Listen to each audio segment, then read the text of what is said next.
Well, good morning, Brightest Hope family. We're just so thankful that you're here tuning in with us, whether it's live and interacting. Feel free to leave comments below, and I'm always checking them, so thank you so much for all those comments. They've been really great. They encourage me with all of the videos that we've been posting and the posts that you guys have been.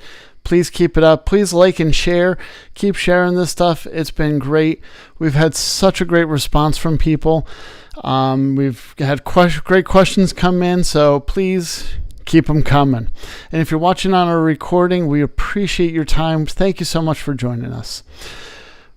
We are an official religious organization, and so we can take tax-deductible donations. So on our website, we have a donate button where you can subscribe and put a donation up there.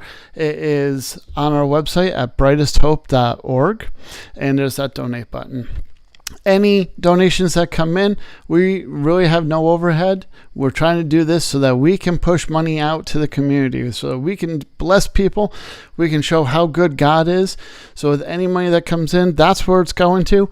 So if you have any questions, you can always reach out, but that's the heart of this entire thing, is to bless people with God's message and to bless them as we are called to do so. So thank you so much for all those that have contributed and continue to contribute to what we're trying to do here.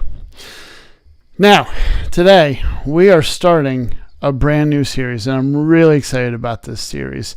I've been thinking about this series for quite a while, and it's been like mulling around up there, and so let's just dive in. This is going to be so much fun. And it's called Do the Hard Things. The Call to Grit, Growth, and Godliness. And I know, the hard things. Today's sermon is entitled Embrace the Hard. Now, think about the hardest thing that you've ever had to do. Maybe it was raising kids. Maybe it was starting a new business. Maybe it was going to a military boot camp. Maybe it was starting a ministry. Or walking through suffering. Now here's the truth. The easy road never made anybody strong. Nobody remembers the time when it was easy. The time when they were on the couch and things were just easily coming to them. Nobody remembers those times. What they do remember is the grind. They remember the climb. They remember the sweat, the blood, the tears, the struggle. They remember the sacrifices that they had to make to succeed. Now, Jesus never once promised us or his followers that it would be a cushy, comfortable life. Instead, he said, whoever wants to be my disciple must deny themselves, take up their cross daily, and to follow him. That's not an easy call. It is a very hard one. But it's the hard road that makes us grow. It's the hard road that gives us the ability to start getting into having more grit. It's the hard road that we can build more character. And it's the hard road that shapes us into the people that God has called us to become.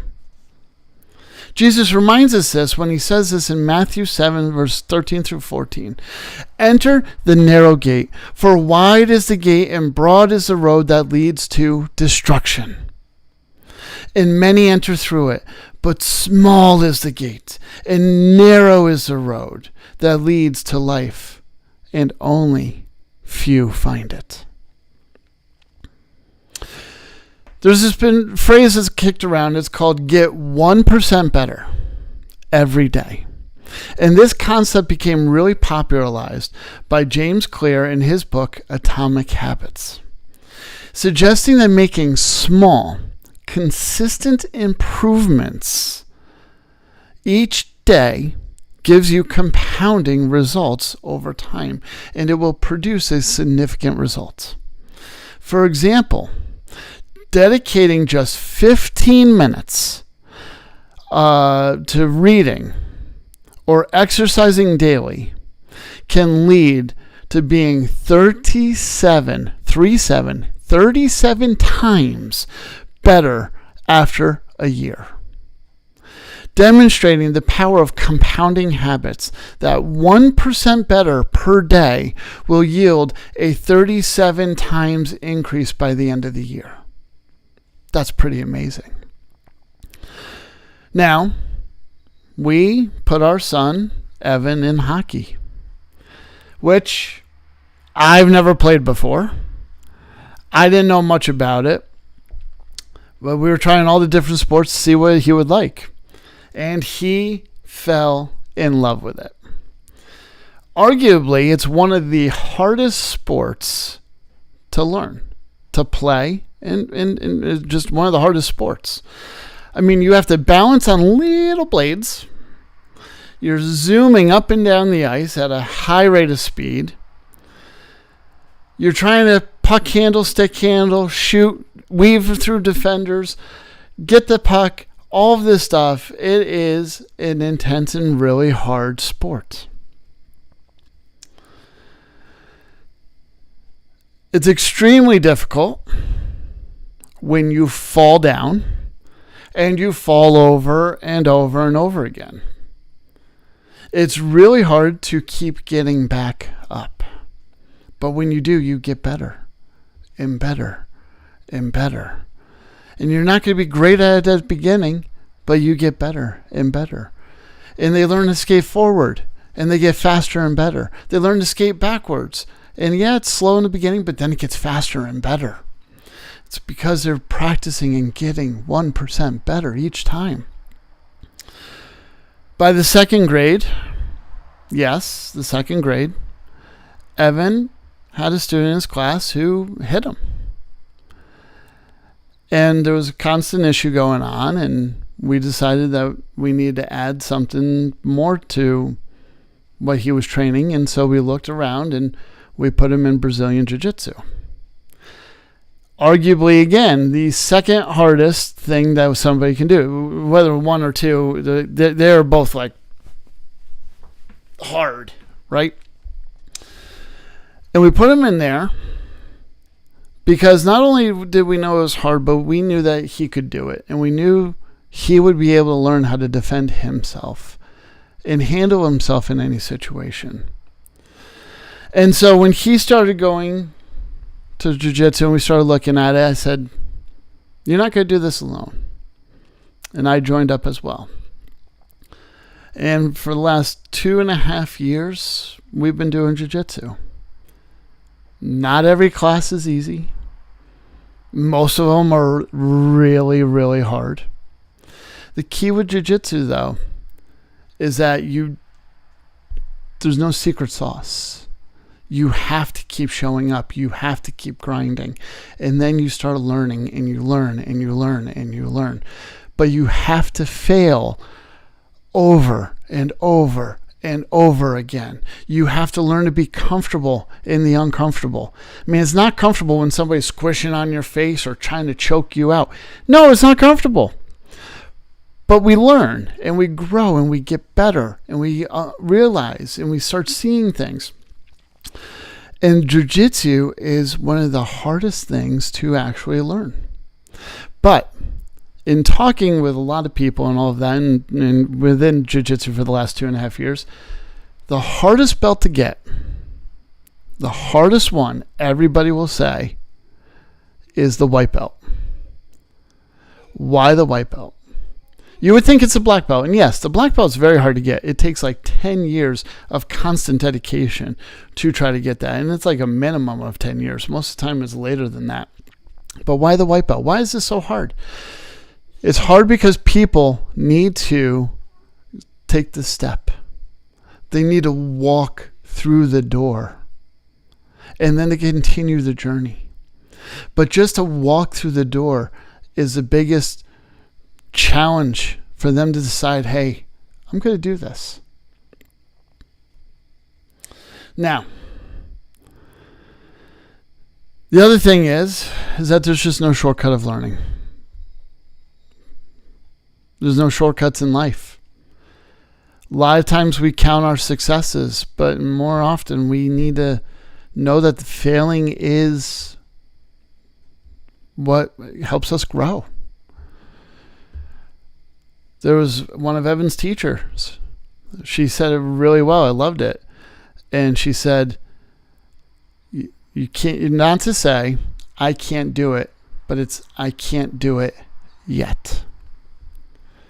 And you keep pushing and you keep persevering and you keep going forward.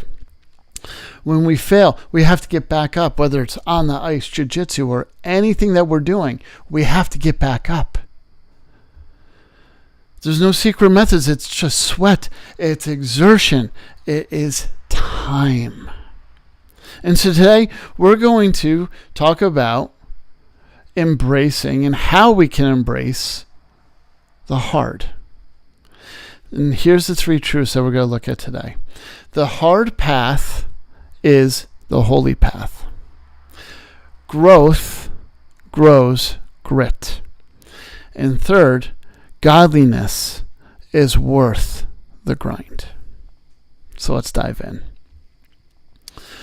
So our first point, the hard path is the holy path. Following Jesus means choosing the hard way, because that is the way of the cross. Christianity is not about comfort. It's not about an easy life. It's about us surrendering to God. Jesus calls us not to add him into our easy life, but to deny ourselves and to follow him, even when it hurts. Luke 9:23 isn't a suggestion. It says it's a command. Take up your cross daily. A cross isn't just a piece of jewelry. The cross was the first century epitome of pain and suffering. It was the most horrific death anyone could ever face. It was the execution device. To follow Jesus and to accept hardship, we need to accept that hardship. We need to accept sacrifice and even suffering as a normal path of discipleship. Now, the objection of many is going to be, why would God want me to suffer? Doesn't make sense. But here's the truth.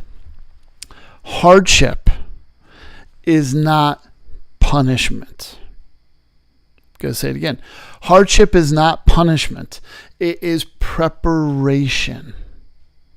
God uses hard paths to strip away our selfishness and to grow into his holiness. The Navy SEALs, I read a lot of books about military stuff, Navy SEALs, Delta Force, all that. The Navy SEALs is one of the most highest performing organizations in the planet. And Simon Sinek did this talk about this, and this is one of his videos, and I'm going to use it here. Simon Sinek was talking to a Navy SEAL, and he asked a former SEAL, who makes it through BUDS? Who makes it through the selection process to become the Navy SEAL? And he said, I can't tell you exactly. I can't tell you who's going to make it. But I can tell you who's not going to make it. He said, the star college athlete who's never really been tested to their core, to their being, none of them make it through. Then you have the preening leaders who want to delegate everything to everybody else. None of them make it. Then you get the big tough guys. Muscles, tattoos, burly, oh yeah. Wanting to prove how tough they are. None of them make it. He said, but some of the guys who do make it through, they're the skinny and scrawny. Some of them you'll even see shivering out of complete fear. But every single one of them who makes it, when they're emotionally exhausted, when they're physically exhausted, somehow, some way, they dig deep into themselves and find energy to help the person next to them. See, the cross doesn't crush you. It shapes you. So we need to stop looking for shortcuts in our faith. We need to stop praying only for the easy way. Instead, Lord, what cross do you want me to carry today? How can I take the hard road with you? Not by myself, the hard road with God. Once we realize that the hard path is the holy path, we discover why God calls us to it. Because growth requires grit. You don't grow through ease. You grow through endurance. James tells us trials test our faith. Testing isn't comfortable, but it's essential. Without resistance, there is no strength. Without trials, there is no perseverance.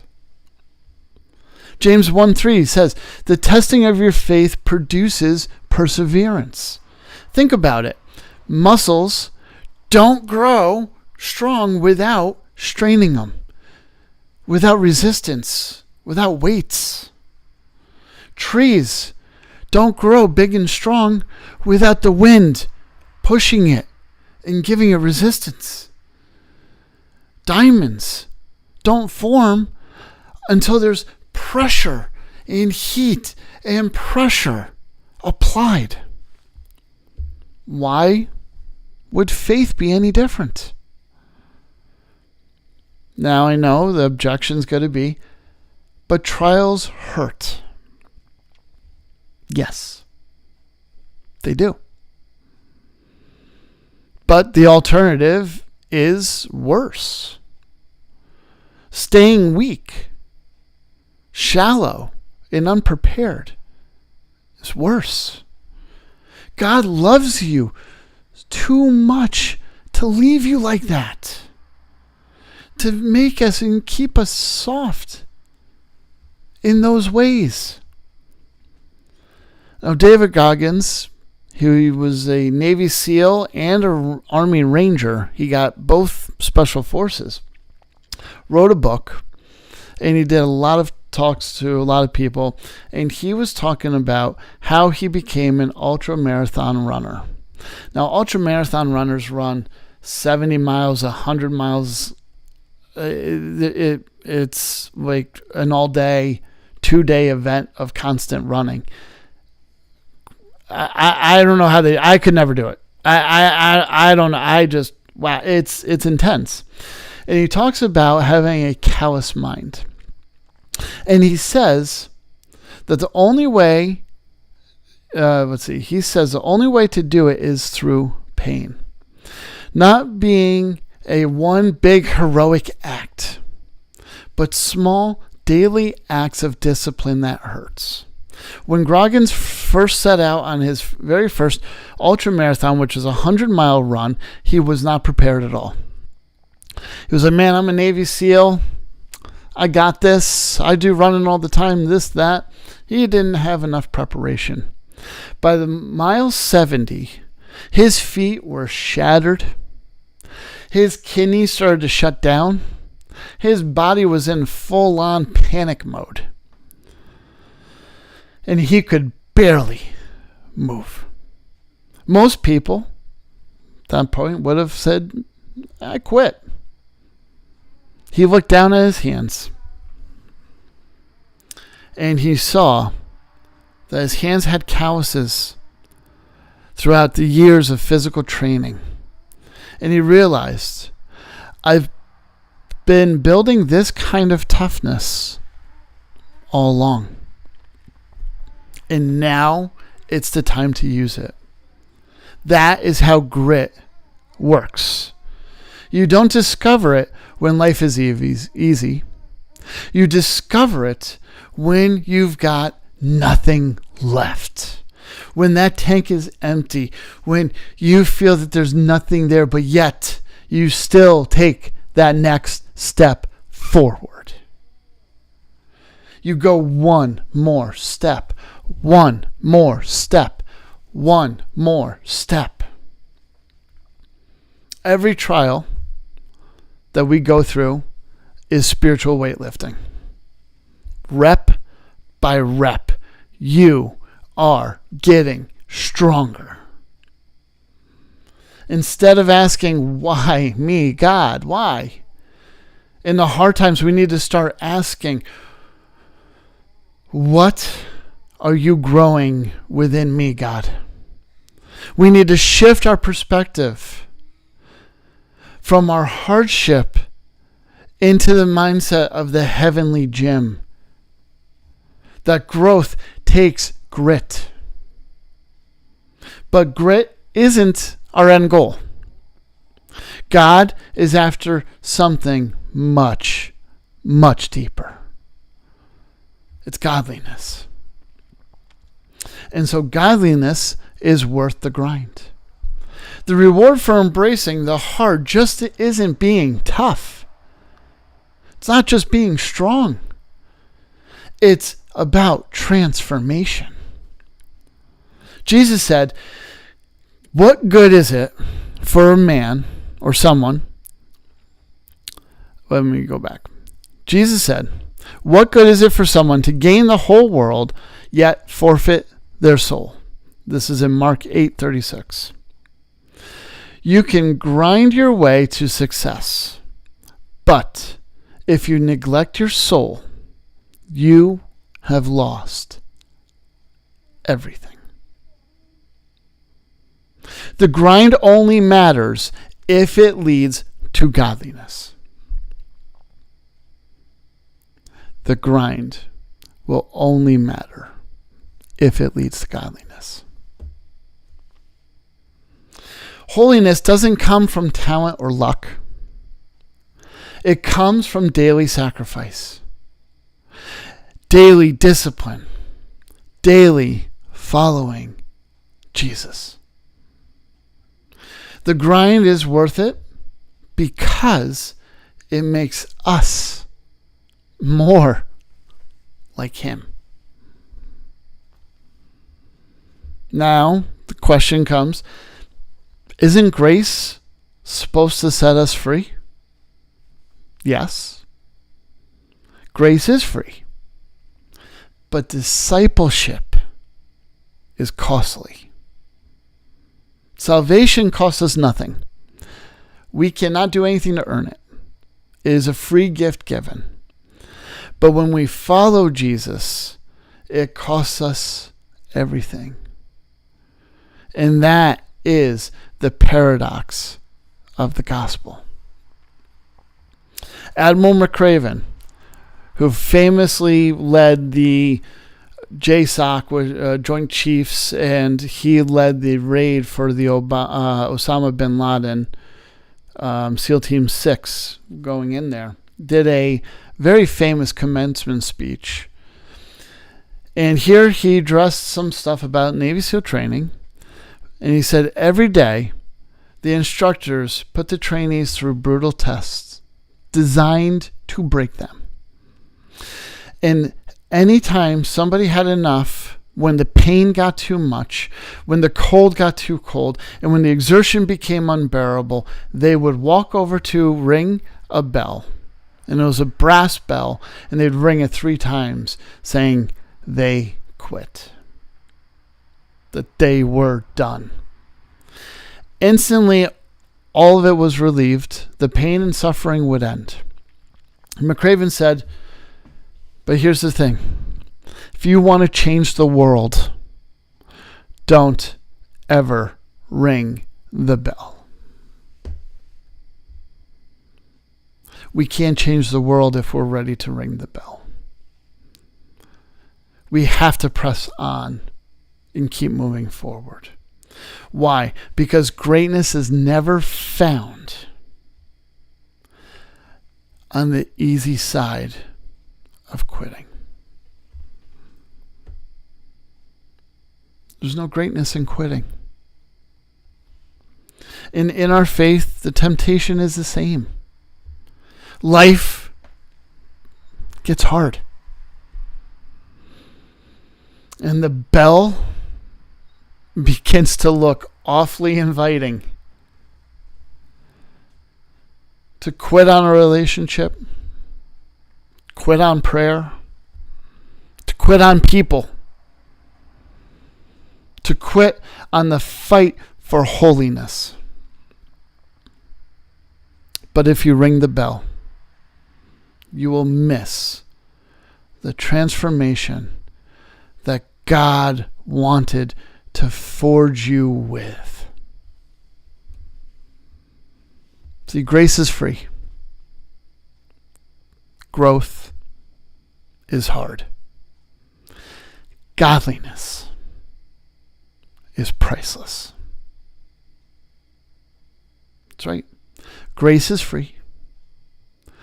Growth is hard. Godliness is priceless. What grind are you tempted to quit? What struggle has been going on in your life that you're ready to throw the towel in? I'm here to tell you, do not ring that bell. Keep going, because God is at work within it all. So, where does that leave us? The easy road makes for soft souls. The hard road makes for holy ones. Jesus said, follow me. Jesus never said, follow me and your life's going to be easy. He said, follow me, take up your cross. The cross is heavy. The road is narrow. The climb is steep. But on the other side is life. Some of you are standing at a crossroad right now. One road is wide, smooth, and comfortable. And the other is where Jesus says, it is narrow. It is rough. It is costly. It looks impossible, but it leads to life. So which road will we take? The one that looks safe and smooth and easy? Or the narrow, the hard, the enduring? Family, don't ring the bell. Don't quit. Don't walk away when it gets hard. Because the place where you want to give up is usually the place where God is about to show up. Think about it. The cross looked like defeat, but it became the greatest victory of all. The tomb looked like it was the end, but it became the best new beginning of all. And in the hardest moments of history became the holiest moments in all of eternity. That's the pattern of the gospel. Out of the hardest struggle comes the greatest glory. So, the hard path is the holy path. That growth requires grit. And godliness is worth the grind. Now is the time. Today, to embrace the hard. To lean in with everything that is pulling us to say, let it go. We got to lean into it. Hold on tighter. Grip stronger. We need to trust in God when the pressure feels completely unbearable. To push forward with every muscle that we could muster in our souls. When everything else is screaming quit, we need to push forward. Because when you embrace the hard, you'll discover the hand of God. And one day, when we cross the finish line, you'll hear the only words that make it all worth it. Well done, good and faithful servant. My friends and family, receive this today. We're praying for you. We love you. We'll see you next time. Amen.